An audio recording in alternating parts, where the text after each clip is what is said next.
જૂનાગઢમાં જવાહર ચાવડાએ મંજૂર કરાવેલો રસ્તો 3 વર્ષ થઈ ગયા, પરંતુ હજી સુધી માત્ર ને માત્ર કામ જ ચાલે છે, રસ્તો બન્યો નથી. શું છે સમગ્ર મામલો? કેમ લોકો રોષે ભરાયા છે? વિગતે ચર્ચા કરીશું. નમસ્કાર, હું છું ઉજ્જવલ અને આપ જોઈ રહ્યા છો નિર્ભય ન્યૂઝ. જૂનાગઢ અને તેના આજુબાજુના વિસ્તારમાં છેલ્લા કેટલાય સમયથી લોકો એક વાતને લઈ અને સતત પરેશાન છે. એ છે રોડ રસ્તાની સમસ્યાઓ. આ વાતને લઈ અને અનેકવાર રજૂઆતો પણ કરવામાં આવી. જૂનાગઢમાં જો આમ દેખવા જાય તો દરેક રસ્તાઓ ક્યાંક ને ક્યાંક તૂટેલા જ છે, ખાડાવાળા છે. આ વાતોને લઈ અને લોકો સતત રજૂઆતો કરે છે, પરંતુ જૂનાગઢ અને તેના આજુબાજુના વિસ્તાર એટલે કે હવે વંથલીમાંથી એક અવાજ ઊભો થયો છે. વંથલીમાં એક રોડને લઈ અને છેલ્લા કેટલાય સમયથી લોકોને સમસ્યા છે. એ રોડ બનવા માટે પણ કામને મંજૂરી મળી ગઈ, પરંતુ હજી સુધી રોડ બન્યો નથી.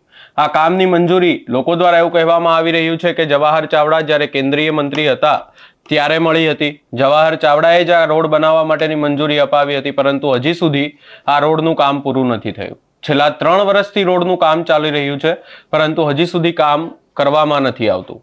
અનેકવાર એવું કહેવામાં આવ્યું છે કે કોન્ટ્રાક્ટ મંજૂર થાય છે, ફરી રદ થઈ જાય છે, કોઈ કામ કરવા આવે અધૂરું કામ મૂકીને જતા રહે છે. વધુમાં સમગ્ર બાબતને લઈ અને ગ્રામજનો દ્વારા શું કહેવામાં આવ્યું, સૌપ્રથમ એ સાંભળી લઈએ. મારું ગામ બાલોટ, આહિર વાલાભાઈ ગોવિંદભાઈ મકવાણા. અમારો આ પ્રશ્ન રસ્તાનો વંથલીથી જે બાલોટનો રસ્તો છે એ છેલ્લા 3 વર્ષ ત્યાં કોન્ટ્રાક્ટ અપાઈ જાય, પાછો છોડી દઈએ, અને જવાહરભાઈના કેબિનેટ મંત્રી હતા ત્યારથી મંજૂર કરેલો છે, જેની અંદર અમને 10 થી 11 લાખ રૂપિયા એવી ગ્રાન્ટ આમાં નાખી અને એના માટે 11 કરોડનું. તો એના માટે જવાહરભાઈનો પણ હું ખૂબ ખૂબ આભાર માનું છું. પણ પાછળથી કેવી બીના બની છે ને કે આ રસ્તાની પાછળ કોઈ ધ્યાન જ નથી આપતા. હર બે વખત તો અમે એવી વાત મળી છે કે કોન્ટ્રાક્ટ દેવા જાય પાછો કોઈને કોઈ કારણે મૂકી દે છે. આ નદીમાં પાણી એટલું બધું હોય છે કે સામે કાંઠે અમારો ઘણો સમાજ રહે છે, ત્યાં ગામના લોકો વાડીઓમાં રહેવા વાળા હોય, પણ એ લોકોને વિદ્યાર્થીઓ ભણવા બાલોટ આવવું હોય તો પણ ઘરે ઘરે કે કડે કડે પાણીમાં ઉતરી અને એને અહીં મૂકવા આવે છે. હવે નદીમાં એટલી મગરો, ઝેરી જાનવર, ખાડા ખબડા, એ ગારો કીચડમાં છોકરીને ભણવા મૂકવા આવે, અને જો એ રસ્તો ફરીને આવે આમ પાણીમાં ન ઉતરું તો 24-25 કિલોમીટર ફરવું પડે. એને માટે થઈ અને યોગ્ય સરકાર કંઈક કરે એવી અમારી નમ્ર અપીલ છે. આ રસ્તો ક્યારથી આ રીતે? આ રસ્તો પહેલેથી જ, અને એમાં છેલ્લા 10 વર્ષથી ભગવાનની કૃપાથી વરસાદ વધારે થયો એટલે નદીની સાઈડ ધોવાણી, નદી રેતી ભરવાવાળા 2 ફાર્મ ભરી ગયા એટલે નદી ઊંડી થઈ ગઈ.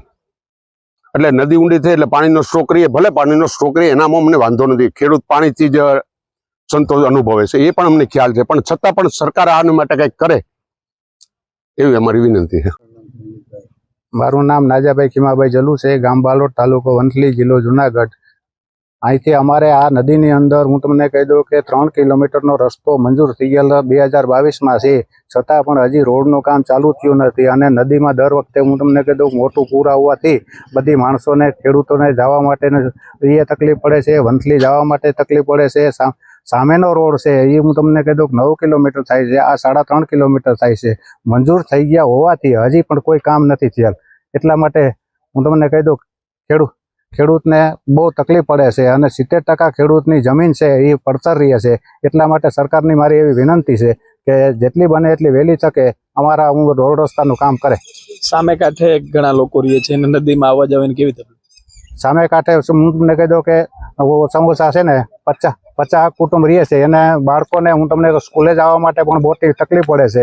એટલા માટે હું છે 2-3 મહિના તેની સ્કૂલ પણ બંધ રાખવી પડે છે, અને બાળકોને કાં લઈ આવવા હોય તો હું તમને કહી દઉં તેડી અને વાલીઓને સાથે લઈ આવવા પડે છે. છતાંય પણ હું તમને કહી દઉં ક્યારેક છે ને કડે કડે પાણી હોવાથી પણ હું તમને કહી દઉં કે બાળકોને બહુ તકલીફ પડે છે. એટલા માટે થઈને સરકારને અમારી વિનંતી છે કે જેટલું બને એટલું વહેલી તકે અમારા રોડનું કામ ચાલુ કરે એવી નમ્ર અરજ છે અમારી. મકવાણા ગામના સરપંચ છો. શું મુશ્કેલી પડે છે અહીંયા? અહીંથી આવવા જવાની મુશ્કેલી પડે છે. જે આ રસ્તો 2022માં મંજૂર થયેલો છે, 10,65,00,000 રૂપિયા, 3.5 કિલોમીટર રસ્તો છે. પેલા જંગલ કટિંગ માટે આવેલા હતા, જંગલ કટિંગ કરી અને તે પછીનું આ 4 વર્ષ થઈ ગયા, હજી કોઈ આવ્યું નથી. અને શું અમે આવવા જવામાં બાળકોને પ્રોબ્લેમ થાય છે. 2-3 ઘરું છે, પછી એના વાલી એને તેડી અને કડે કડે કમરમાંથી પાણીમાંથી લઈ અને સ્કૂલે મેલવા આવે છે. કેને રજૂઆત કરી? ધારાસભ્યને કરેલી છે, વારંવાર બધાને રજૂઆત કરેલી છે, તો કોઈ આ ધ્યાને આ લેતું નથી. તમારી શું રજૂઆત? મારી આ જ રજૂઆત છે કે વહેલા કામ પૂરું થાય અને ચાલુ થઈ જાય એટલે ગામને એમ થાય કે ના કામ ચાલુ થયું છે. અહીંયા લોકો ભારે રોષે ભરાયા છે. લોકો દ્વારા માત્ર ને માત્ર અનેકવાર રજૂઆતો કરવામાં આવી, કોઈ સાંભળતું નથી એવી જ વાત કરવામાં આવી રહી છે. આ રોડ રસ્તાની જો વાત કરવામાં આવે તો લોકો માટે માત્ર ને માત્ર એમના ગામથી પાર કરી અને બીજે ગામ જવા માટેનો પણ આ એક જ રસ્તો છે. જો રસ્તો સારો નહીં થાય તો આ વાતને લઈ અને ક્યાંક ને ક્યાંક હવે ગામ લોકોએ ચીમકી પણ આપી છે. તંત્ર સામે પણ અહીંયા અનેક સવાલો ઊભા થાય છે કે છેલ્લા 3 વર્ષથી જો રસ્તો મંજૂર કરવામાં આવ્યો હતો, કામ ચાલી રહ્યું છે, તો હજી સુધી કામ પૂરું કેમ નથી થયું? આવા અનેક સવાલો હાલ ઊભા થઈ રહ્યા છે. આ સમગ્ર બાબતે આપનો શું અભિપ્રાય છે એ અમને કમેન્ટ કરી જરૂર જણાવશો. અમારી ચેનલ નિર્ભય ન્યૂઝને લાઇક, શેર, સબસ્ક્રાઇબ કરવાનું ભૂલશો નહીં.